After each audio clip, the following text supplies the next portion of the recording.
il y a toujours une inspiration divine dans les sujets d'études qui sont choisis chaque année.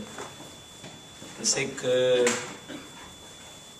il y a des personnes qui ont beaucoup investi dans l'organisation du séminaire et aussi ceux qui sont venus et ont enseigné, ont participé, la présence de tous ceux qui sont là et qui étaient là pendant les 2 jours d'études. On espère que les sujets qui seront abordés les années suivantes, Be'ezrat Hashem, concerneront d'heureux événements. On m'a demandé de conclure ce séminaire qui traite de la Emouna, de la foi, et ce séminaire a été fait au nom de nos enfants. Je voudrais dire tout de suite en introduction que si nous avions le sentiment, chas v'shalom, que la vie de nos enfants, Udi et Ruti, avait été effacée, nous n'aurions jamais eu la force de ne voir autre chose que le mal. Ce qui nous donne la force, qui renforce notre émouna, c'est que précisément nous avons le sentiment que non seulement leur vie et la vie de leurs enfants n'a pas été effacée, mais qu'elle s'est au contraire agrandie. Évidemment, ça peut paraître paradoxal, mais c'est exactement l'étude que Akadosh Baruch Hu a ouverte. Au cours de l'histoire d'Israël, Akadosh Baruch Hu nous dévoile la Torah par 2 dimensions. L'enseignement de la Torah, dont la révélation s'est faite au Mont Sinaï, mais aussi par la réalité. Les compréhensions les plus profondes de la Torah sont suscitées par les événements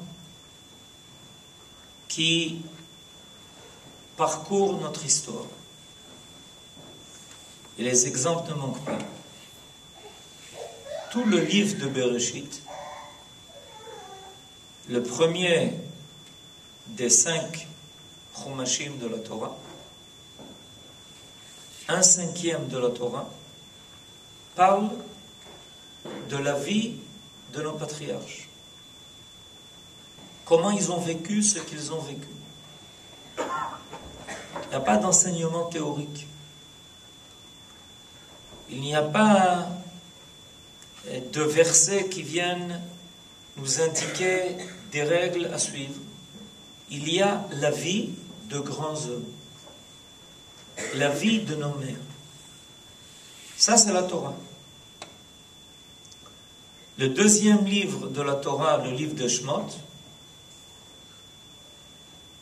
la moitié du livre est consacrée à la vie de nos ancêtres qui descendent en Égypte, subissent les souffrances. Ils ont subi les souffrances de cet exil qui est l'Égypte. Comment Akadosh Baruch Hu intervient dans l'histoire? Comment ils vont sortir d'Égypte? Et ça devient Torah. Ça devient des versets qui font apparaître la présence divine dans le monde. Et en réalité, il n'y a pas d'autre angle, autre possible, que de comprendre ce qu'est la révélation de Dieu dans le monde. La révélation de Dieu dans le monde ne se fait pas que par des lettres, et des lettres qui sont écrites. elle se fait par l'apparition de l'être vivante. Les vies d'Israël, les vies du peuple qui a été choisi par Akadosh Baruch Hu, le récit de leur vie. Ça, c'est une Torah. C'est une Torah qui est vivante. C'est pour ça que nos sages nous disent que les âmes de chaque juif sont des lettres d'un Sefer Torah. Alors, depuis la Parashat Vayikra, le 3e livre de la Torah, nous avons un livre qui s'est ouvert.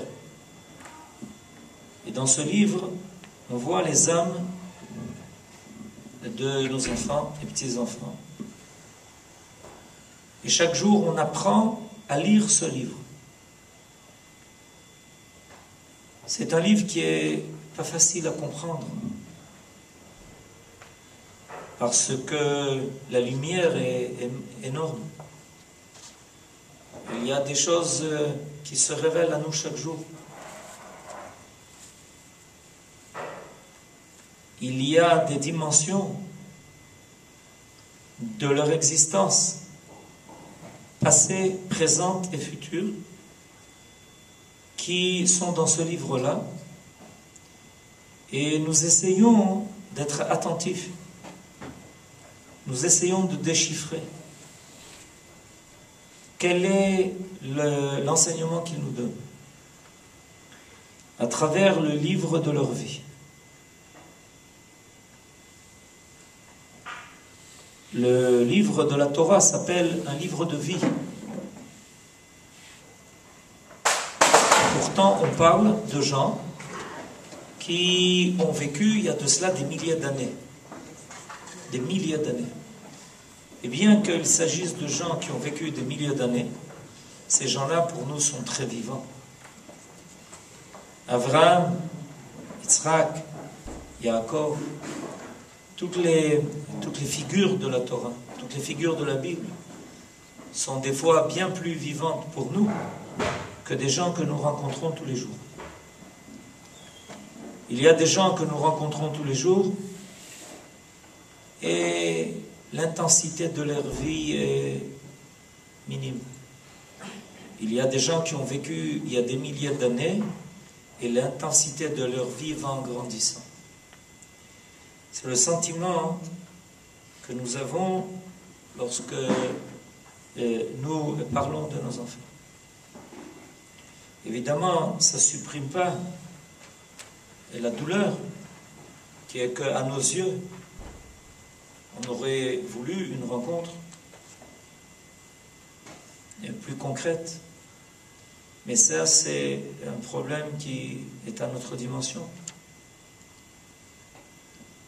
C'est notre capacité qu'on doit développer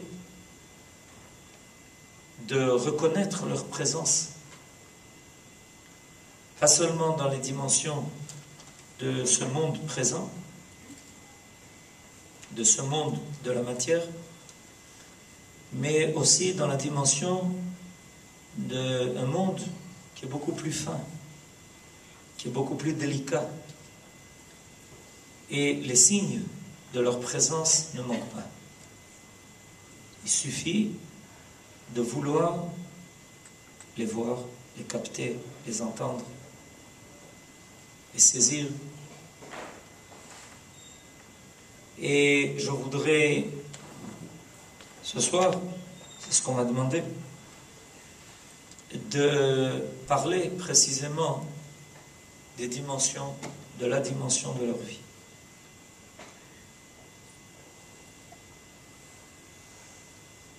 Oudi et Ruti, avec leurs enfants,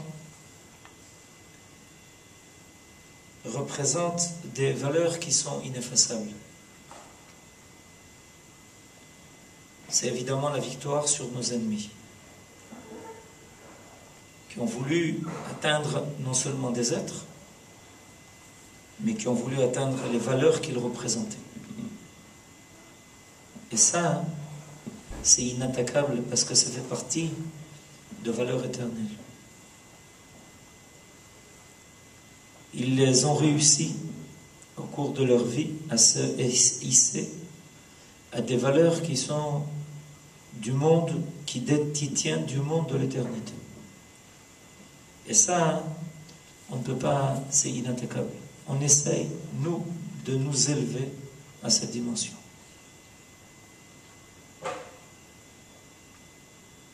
La première valeur que nous connaissions de leur vivant et que nous approfondissons, nous essayons d'approfondir depuis qu'ils sont passés dans le monde de la vie éternelle. C'est la simplicité. La simplicité est une valeur qui est très difficile à atteindre parce qu'elle rejoint le secret de la hardout, le secret de l'unité profonde. Quand le Maharal parle de la divinité, il parle de la pashtout, c'est-à-dire de quelque chose qui est indivisible. Tout ce qui est élaboré, compliqué, artificiel, n'est pas un. On peut le découper, on peut le diviser en éléments qui le composent. Mais quelque chose qui est pachout, qui est simple, est indivisible. On ne peut pas diviser ça. C'est le secret précisément de Hachem Echad. Il n'y a rien n'a décomposé. Rien n'est décomposable. Udi et Ruti avaient réussi à se hisser à ce niveau-là, d'être pshutim, c'est-à-dire indivisible. Quelque chose qui apparaît et qui fait tout de suite impression parce que il dépasse toutes les contingences de ce monde. Très souvent, pour que quelque chose puisse apparaître dans ce monde, il a besoin de beaucoup d'habits, il a besoin de beaucoup d'effets. Mais la divinité se situe précisément dans quelque chose qui va au-delà de cela. Évidemment, ça se traduit dans les qualités par la qualité de la modestie. Okay. Notre gendre, le Rav Ehud, qui était devenu enseignant à la yeshiva de Itamar, a réussi l'exploit d'être l'élève de ses élèves. Et évidemment, ça lui a donné beaucoup d'élèves. Talmid Chacham. Le Chacham qui est en capacité d'être Talmid. Ça permet tout de suite aux autres, évidemment, d'être près de lui. En très peu de temps, des dizaines, des centaines. Des témoignages qui ne se terminent pas. Combien ils ont appris de lui, et on essaye de comprendre comment il a réussi en un temps tellement limité. Et la réponse est simple. Ce qui dépasse les limites du temps, c'est précisément ce qui n'est pas limité par la matière. Il n'était pas shoot.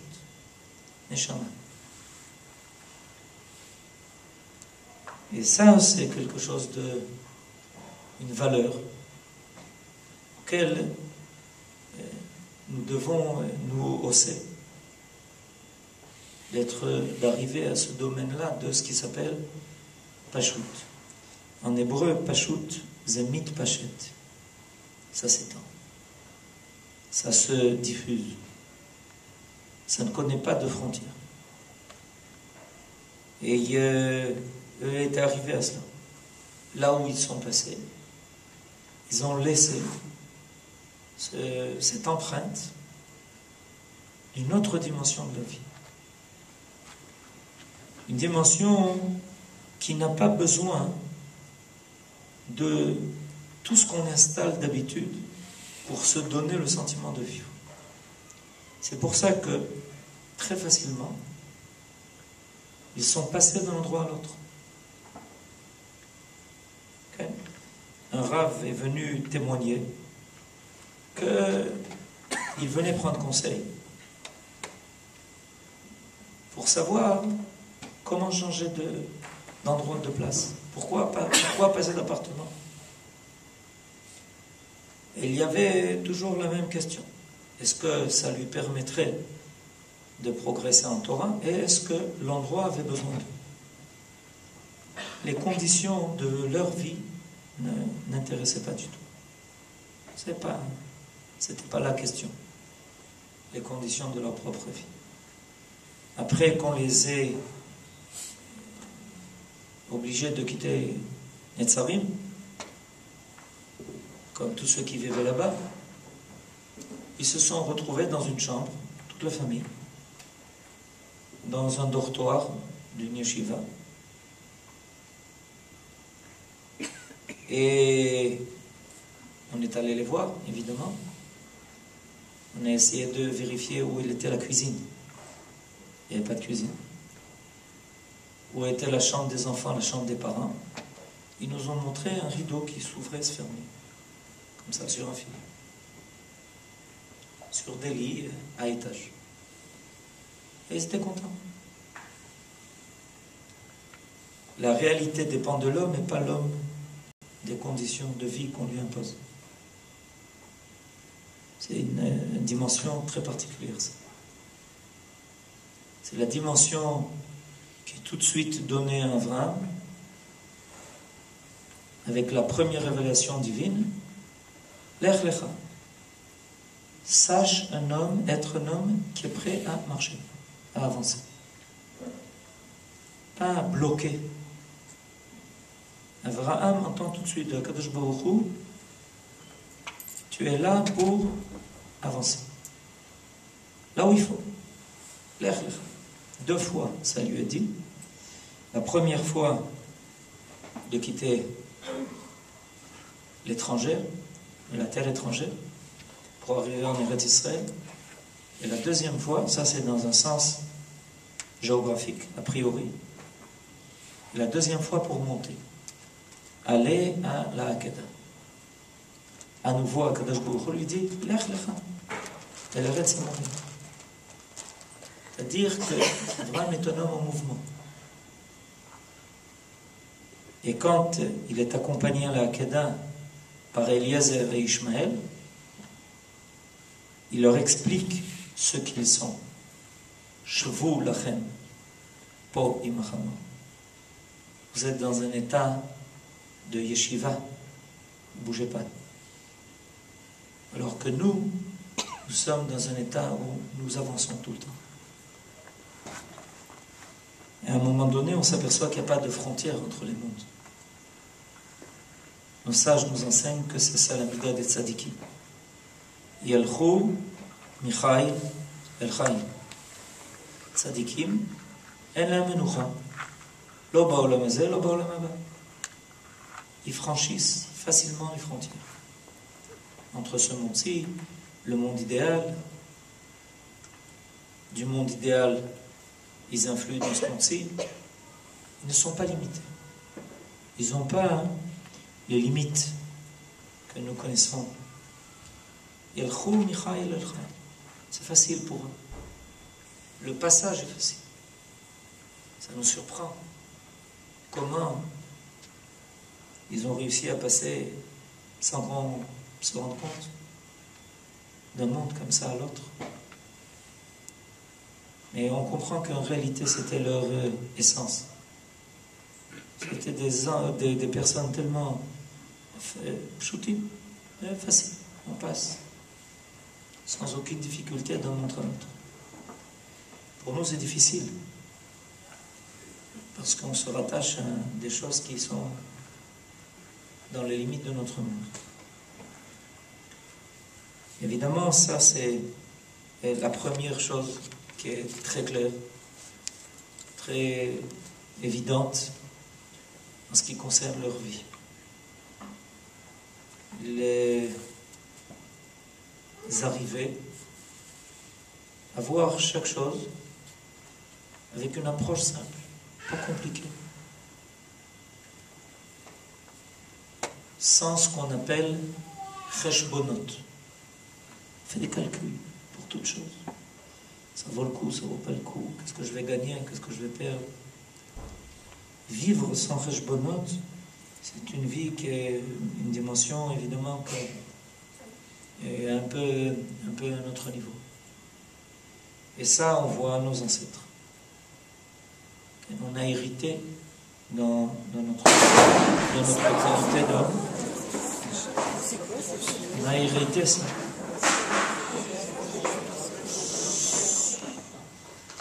Il était difficile de savoir les goûts, les préférences de mon gendre. En général, on arrive à identifier quelqu'un facilement avec ses goûts. Il aime ça, il n'aime pas ça, il préfère cela. On sait le définir. Les goûts, les couleurs ne discutent pas. On sait mettre sur chacun l'étiquette. Il aime sucré, il aime salé, il aime comme ci, il aime comme ça. Le café pas trop chaud, pas trop froid, tout ce qu'il faut. On n'a jamais su quelles étaient ses préférences. Qu'est-ce qu'il aimait? Tout ce qui lui était donné, c'était comme un grand cadeau qui lui était donné. Et c'est la page toute. De ne pas être limité, défini par quelque chose qui, si tu n'es pas dans cela, c'est comme si tu ne pouvais pas vivre. Être le même dans toutes les conditions. Quand tu étudies la Torah et quand tu es à l'armée,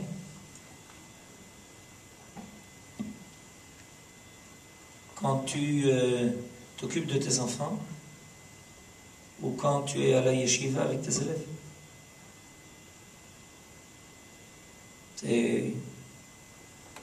En général, l'homme est tellement dépendant des conditions et des situations dans lesquelles il se trouve. Toujours un petit sourire. Là où il se trouve, comme s'il avait toujours été naturellement là où il était. Ça s'appelle Midat HaShivouy, la capacité d'être le même partout. Ça, c'est exactement en rapport avec la Midat HaPshitut, la capacité de cette simplicité. Ce qui, en général, rend l'homme très aléatoire dans ses conditions de vie, c'est que si quelque chose change, alors il ne peut pas continuer à être le même. S'il est dans telle ou telle condition, telle activité, s'il remplit tel rôle. Et c'est pour ça que tout celui qui vient témoigner est surpris. On a eu l'officier dans l'unité dans laquelle il se trouvait à l'armée. Et il a dit, mais on ne savait pas qu'il était rave dans une yeshiva. On n'a jamais su. Pour nous, il était l'officier qui remplissait son rôle dans son unité. Quand il était à l'armée, il était entièrement soldat. Et quand il était à la yeshiva, il était entièrement enseignant de la yeshiva. Et là où il était, apparaissait à travers lui exactement ce qu'il devait faire à ce moment-là. Et chacun est surpris de l'autre. Comment il avait aussi telle activité, il faisait telle chose. Okay. Ça, c'est une qualité qu'on essaye d'acquérir. On essaye de se hausser à ce niveau-là, d'être toujours la même personne. C'est authentique. C'est évidemment pas facile. Mais quand on s'élève, petit à petit, on s'aperçoit que finalement ce qui domine, c'est l'âme. Et que l'âme, elle n'a ni froid ni chaud, ni besoin de cela ou d'autre chose. L'âme est toujours la même. L'âme est l'âme qui a existé avant qu'on naisse.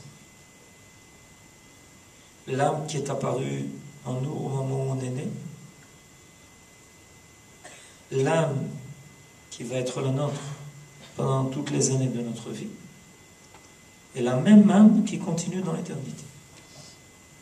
Donc à ce niveau-là, on est toujours la même personne. On est l'âme qui connaît l'éternité. C'est pour ça que dès que l'âme rencontre quelque chose qui fait partie de cette dimension éternelle, elle se sent bien. Elle est en accord et en harmonie avec ce qu'elle vit. Parce qu'au niveau de l'âme, il n'y a pas de changement. Les changements sont au niveau du cli, du réceptacle, mais pas au niveau de l'âme. Ce qui est toujours regrettable, et ça l'est pour nous aussi, c'est qu'on se dit toujours qu'on n'a pas assez connu leur âme. Que quand on les a rencontrés, pendant les années que Dieu nous a données, en cadeau, qu'ils étaient à côté de nous, on vivait leur simplicité. C'est-à-dire qu'on croyait sérieusement qu'ils n'étaient que ce qu'on voyait. Et qu'ils étaient en réalité beaucoup plus que ce qu'on voyait. Et à un moment donné, ça ne pouvait plus être caché. La dimension que l'on voit de jour en jour. Et non seulement ça ne va pas en baissant avec le temps, ça ne fait qu'augmenter,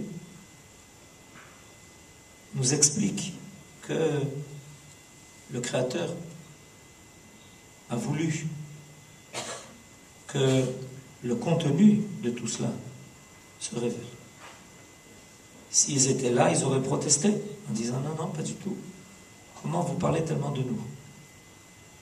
Mais en réalité, c'est comme toutes les figures que nous connaissons, et avec le temps, finissent par révéler tout ce qui est en eux.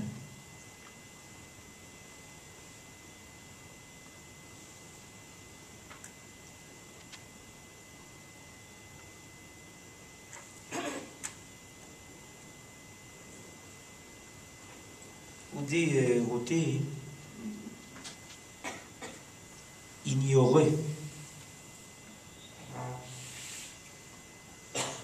les côtés qui n'étaient pas nobles de la vie.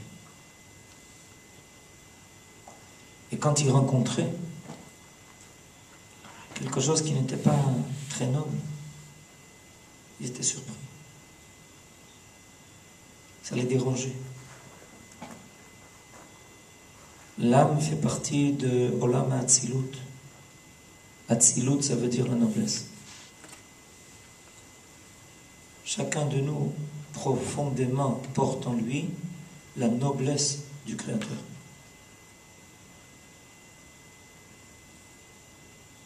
Et le Midrash célèbre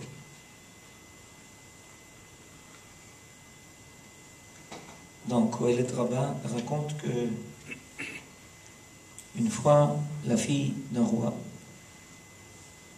s'est mariée avec un homme simple. Et il a essayé de la gâter. Et il voyait qu'elle n'était pas contente. qu'elle n'était pas satisfaite. Et pourtant, il faisait beaucoup d'efforts. Et alors un jour, elle lui a expliqué que c'est pas par des présents qu'on peut rattraper les moments extraordinaires passés dans les palais du roi, où elle a vu ce qu'était la royauté, la noblesse.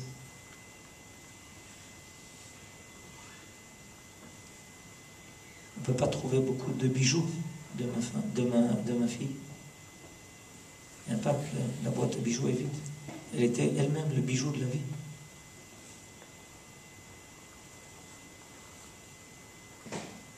Avec le temps, on découvre ça. Cette grandeur, cette noblesse que nous essayons nous-mêmes de révéler dans notre monde.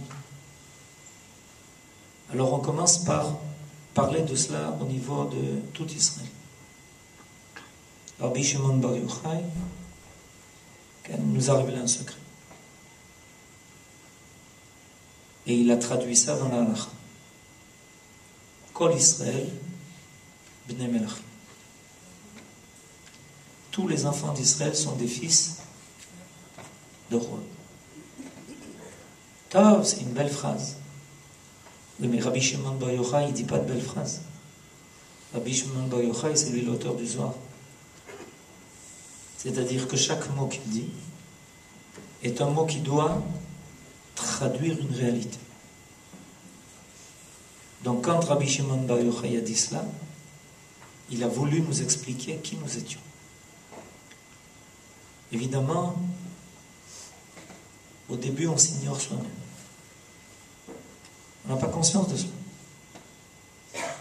Et on oublie qu'on est Bnei Melachim. Et on découvre petit à petit.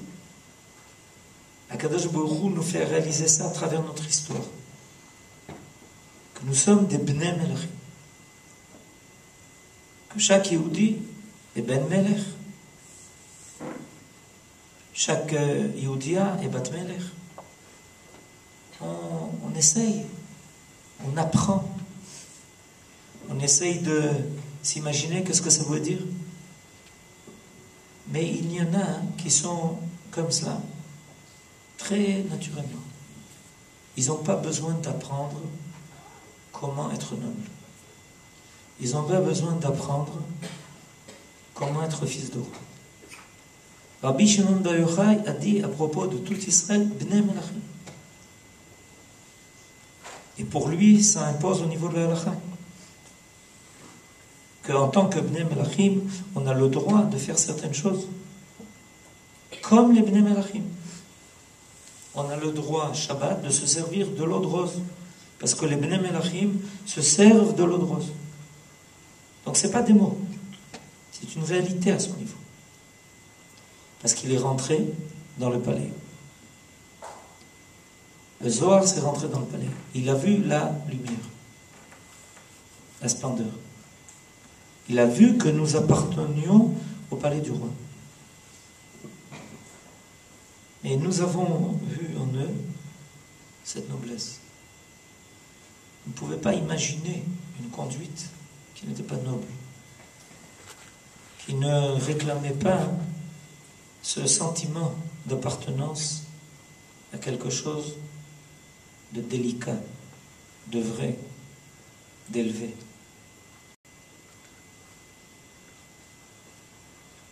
Notre petit-fils, Yoav, Hashem Yikom Damo, nous a raconté que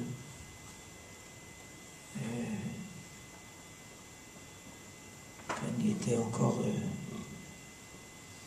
jeune, dès qu'il entendait dire des choses qui n'étaient pas belles, il prenait ses doigts et il les mettait dans l'oreille. On le voyait tout d'un coup comme ça. Les gens le regardaient. Ils étaient un peu surpris, c'est un enfant. Mais c'est pas quelque chose qu'il a appris. Vous voyez autour de vous, beaucoup de gens, on les voit tout d'un coup se balader comme ça. Et au début, d'où est-ce qu'il a vu ça? D'où est-ce qu'il a appris ça? Et réponse, il n'a pas vu, il n'a pas appris, il a senti. Son âme, son nefesh, ne pouvait pas supporter des paroles qui n'étaient pas nobles, où on disait du mal d'autrui. Et les témoignages sont venus en disant, vous savez pas que Yoav, de temps en temps, on le voyait comme ça. Imaginez-vous un enfant, 10, 11 ans, tout d'un coup on le voit comme ça se balader. Surprenant, non? Mais quand quelqu'un a mal, on voit la douleur sur lui. Il exprime qu'il y a quelque chose qui le dérange. Donc Yoav faisait cela, pas parce qu'il a appris, parce que ça le dérangeait. Son âme sensible ne pouvait pas supporter une parole qui n'était pas belle. Une autre dimension. C'est le côté naturel dont je parlais tout à l'heure. Rabbi Shimon Bar Yochai nous enseigne ça pour essayer de nous faire prendre conscience de ce que nous sommes. Et il y en a qui, naturellement, facilement, sans donner du tout l'apparence de cela, vivent ça, cette grandeur, cette noblesse, ce port royal de l'âme.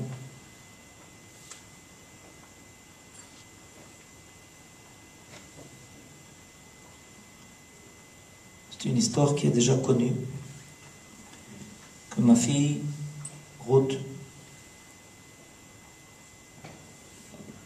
le dernier jour, passait dans sa maison, en Gush Katif, à Netzarim, à laver sa maison.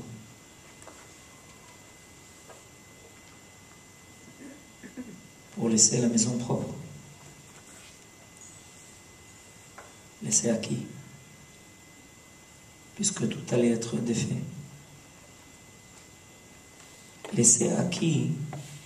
Ça, c'est un souci qui n'est pas un souci noble.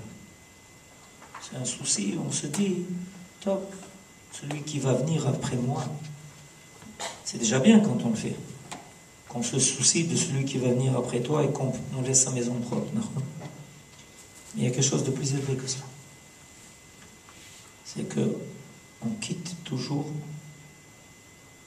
l'endroit où on est en laissant derrière soi quelque chose de propre. Au sens propre et au sens figuré. Il y a là quelque chose de très significatif.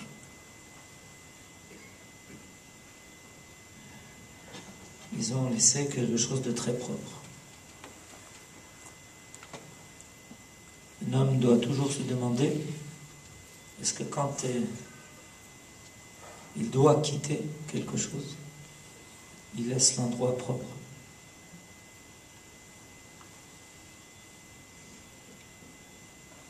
C'est la troisième qualité qui est réclamée de l'homme, l'ekiyut.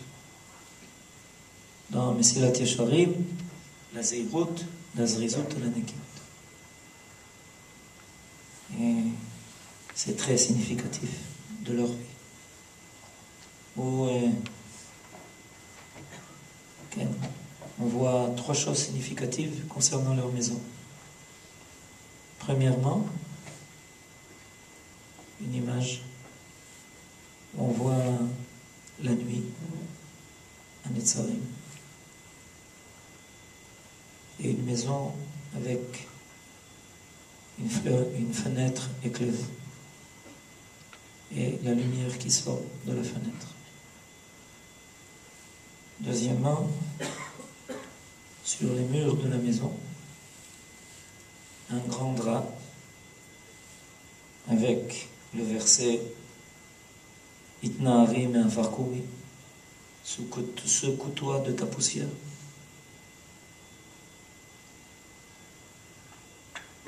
Livshi bigde tifarter ami, mets tes habits de beauté, de splendeur. Ma nation.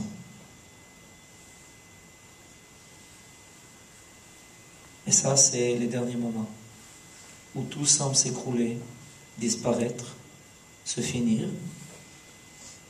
où on semble être arrivé jusque dans la poussière de la terre, et le message qu'il laisse, secoue-toi de la poussière.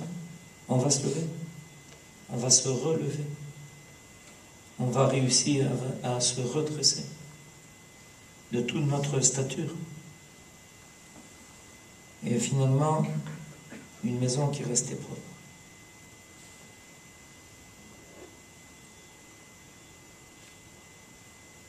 Udi et Ruti étaient très soucieux de l'éducation, en général. L'éducation de leurs enfants et l'éducation. C'était quelque chose qui leur tenait à cœur. Ruti avait des qualités de prendre les élèves avec difficulté. Les élèves qui n'ont pas de difficulté, ça ne présente pas un défi à relever. On est une génération qui aime relever les défis. Et une génération particulière, ça. Ça s'appelle Chamor Shel Mashiach. Le Chamor, nous disent nos sages, est têtu. C'est-à-dire que on ne peut pas mettre un lourd fardeau sur un cheval. Il va vite. Mais si tu mets un lourd fardeau, il supporte pas. L'âne va lentement, mais on peut le charger. Il relève le défi. Il va tirer et il est capable de grimper même des côtes très rudes. Être capable de relever le défi. C'est la génération du Mashiach. C'est comme ça que nos sages nous révèlent le secret de la génération du Mashiach. C'est que c'est une génération qui relève des défis. Pourquoi aller habiter là? Pourquoi chercher un endroit difficile? Pourquoi prendre des tâches qui ne sont pas faciles? Parce que c'est pour ça que nous sommes arrivés dans cette génération. Okay? Il y a une génération où on pense autrement. C'est une autre qualité d'âme. La génération dans laquelle on se trouve, c'est une génération où ceux qui sont nés ont reçu cette volonté d'être têtus, de relever des défis. On n'y peut rien. Okay? On essaye de convaincre les garçons. Pourquoi est-ce que tu choisis l'unité la plus difficile à l'armée? Ils ne comprennent pas la question. Pourquoi? Mais quelle est la question? Pourquoi est-ce que vous voulez habiter là-bas, précisément? C'est peut-être dangereux. On ne comprend pas la question. Et alors, qui est-ce qui va habiter là-bas? Une génération qui relève les défis. Comme l'Alia est un défi. Personne ne t'assure rien, et pourtant tu viens. C'est un défi. D'où ça nous vient? Pas de nous-mêmes. Ça vient de la qualité d'âme que nous avons reçue. Akadosh Baruch Hu sait quelles sont les âmes qui doivent apparaître dans la génération du Mashiach. Il ne se trompe pas. Comme par exemple à l'époque de Purim, il a fait apparaître un homme qui refuse de se prosterner devant Amen. Tout le monde vient le voir en lui disant: tu nous fais des problèmes. Tu es en train de le provoquer et ça risque d'amener une catastrophe. Et Mordechai n'est pas capable de se prosterner. Il n'est pas capable. Impossible pour lui. Il est de la descendance de Binyamin, qui ne s'est pas prosterné devant Esav. Il ne sait pas ce que ça veut dire se prosterner. Il ne sait pas. Tu peux essayer de lui apprendre, impossible. Même si tu essayes de le courber, il se relève. Impossible. C'est des âmes spéciales. Nous apprenons à les connaître. Nos enfants font partie de cela, et toute l'histoire présente d'Israël, actuelle d'Israël, et de ces âmes-là. Ils relèvent des défis. Pourquoi? Parce que Akadosh Baruch Hu a besoin de ces âmes-là pour relever les défis de la Géoula. C'est pas facile. Un chemin qui est difficile, il a besoin de ce genre d'âme. Alors il les fait apparaître. Il y a toujours des générations où il y a des âmes particulières qui sont apparues pour précisément relever ces défis. Et c'est ce que on fait. Mais sans avoir le sentiment de faire quelque chose de particulier. C'est pour ça que nous sommes nés. C'est pour ça que nous sommes apparus. Nous faisons ce que nous sentons. Ils étaient très bien là où ils habitaient à Ariel. Très bien. Ils n'ont pas quitté Ariel parce qu'ils n'étaient pas bien. Peut-être parce qu'ils étaient trop bien. Il y avait un défi à relever. Et au niveau de l'éducation, c'est pareil. Ma fille a toujours voulu enseigner dans des établissements où les filles avaient des difficultés. Et elle sentait là son rôle. Et elle réussissait. Et évidemment, ils ont réussi au niveau de l'éducation. Ils avaient des grands éducateurs et ils ont de plus en plus d'élèves. De plus en plus d'élèves. C'est un grand éducateur. C'est pas un éducateur qui termine sa carrière quand il reçoit la retraite. C'est un mot difficile d'ailleurs, ça, la retraite. Comment les Français ils ont inventé pour dire que quelqu'un arrive de travailler qui bat en retraite. Terrible. Ça n'existe pas. Ce principe n'existe pas. On ne termine jamais son rôle. Jamais. Évidemment, ni dans ce monde-ci, ni dans le monde à venir, on ne termine pas. Il y a de grands éducateurs. Aujourd'hui, ce matin, j'ai rencontré, on m'a dit 350, 400 madrichim du Bnei Akiva qui voulaient recevoir une leçon de ce qu'était Udi Erudi. Des grands éducateurs. Ils continuent un travail immense, éducatif, qui franchit toutes les frontières. Leur capacité d'éduquer, parce qu'évidemment ils étaient des exemples. Un éducateur, s'il n'est pas un exemple, il ne peut pas éduquer. Or, ils étaient tellement ce qu'ils disaient qu'ils éduquaient de façon naturelle. Et ce travail se propage à une vitesse énorme. Okay? On n'a pas... Il faut avoir les forces pour cela, pour arriver à éduquer tous ceux qu'ils veulent éduquer. On essaye ce qu'on peut. Mais en tout cas, il faut savoir que leur travail éducatif est énorme, énorme. De plus en plus de jeunes s'identifient et veulent aller sur les traces de ce qu'ils représentent. Vous avez sûrement entendu et vu notre petite fille, Tamar, comment elle éduque. Okay. Comment elle a expliqué au Rosh Memshala qu'il fallait s'occuper de Pollard, comment elle est allée le voir, etc. C'est des forces évidemment qu'elle a reçues. Ses parents ont réussi à lui donner déjà le contenu de toute une vie et aujourd'hui elle exprime des forces extraordinaires. Elle est concernée par des grandes choses. C'est évidemment leur travail, leur éducation. Et des fois on se dit, il faut beaucoup de temps pour éduquer. À peu près, elle a été avec ses parents à peu près jusqu'à la bat mitzvah. C'est comme ça. La Messiba, où ils se sont dit au revoir, c'est à peu près la bat mitzvah. Et elle a déjà tout reçu. Tout. On voit comment elle se conduit, ce qui l'intéresse, ce qu'elle veut faire et comment elle apparaît. Et là où elle va tout de suite, ah, Tamar.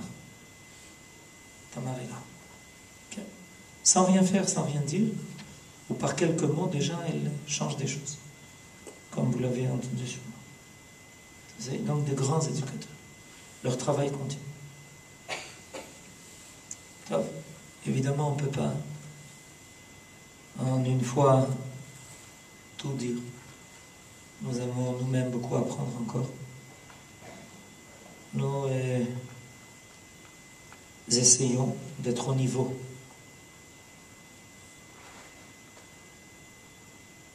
Des fois, on rencontre de grandes personnes, de grands hommes, de grandes figures. Et on se dit, top, c'est très loin ça. C'est pas pour nous. Nous sommes des gens petits.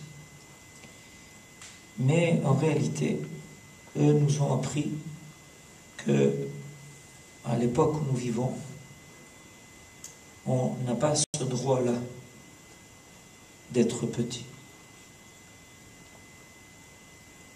Eux se sont préparés naturellement à ce rôle de Kiddush Hashem que Akadosh Baruch Hu leur a donné.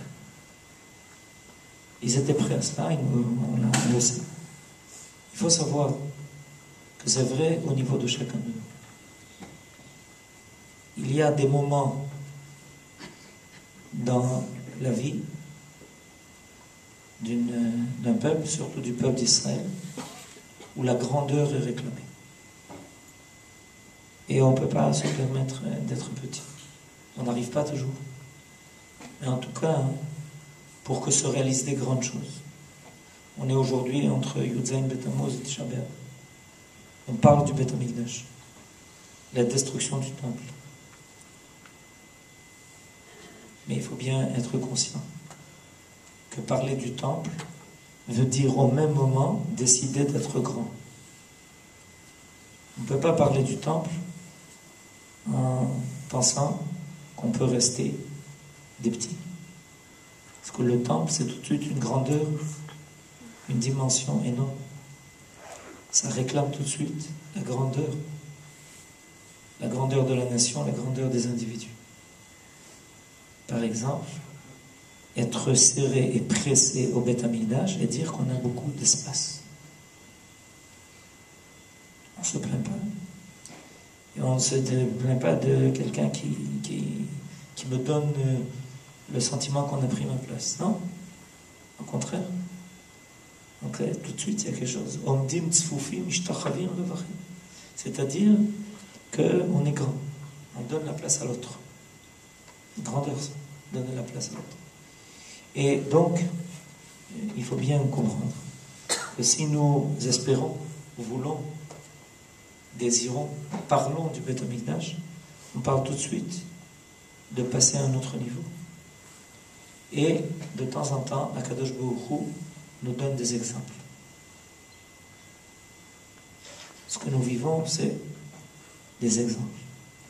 Pour nous dire, voilà, tu vois, regarde ce que de grands hommes font, comment ils changent les choses. Il y a une progression lente. Et de temps en temps, il y a un changement radical qui se produit et qui fait tout de suite sauter les choses à une autre dimension. Notre processus de délivrance a les deux ensemble. Des moments où les choses progressent lentement, mais demain, il peut y avoir quelque chose qui change radicalement. Il faut être prêt à cela. Et je pense que, enfin, c'est ce que nous sentons, que cet événement qui a secoué le monde entier fait partie de ces événements qui changent le cours, qui ne laissent plus les hommes à la même place. Tous ceux qui sont venus nous voir et qui ont des responsabilités même au plus haut niveau. Quelqu'un qui a une très grande responsabilité est venu nous dire, en sachant de quoi il parle, il y a Médinat Israël jusqu'à ce qui s'est passé à Itamar. Il y a Médinat Israël depuis ce qui s'est passé à Itamar. On a regardé un peu surpris. On disait, oui, mais c'est comme ça. Vous n'êtes peut-être pas encore conscient de cela, mais il y a Médinat Israël jusqu'à Itamar et il y a Médinat Israël depuis Itamar. Et petit à petit, on se rend compte. On voit combien ils continuent leur œuvre, combien leur midot inspire, combien les personnes veulent s'identifier, se rattacher, apprendre, découvrir, écrire, enseigner, parler, sans arrêt, pour essayer de comprendre ce qui en concentré est apparu à un moment donné, qui était comme un éclair, qui nous a aveuglés, qui est difficile à supporter. Quand la lumière est très forte, ça fait mal. Mais en tout cas, c'est ce que nous avons le sentiment de vivre. Et le reste, c'est un travail à notre niveau. Et au fur et à mesure que nous découvrons les choses, on essaye d'y faire participer tout le monde. Que si Dieu veut, cette lumière continue à se dévoiler. Amen.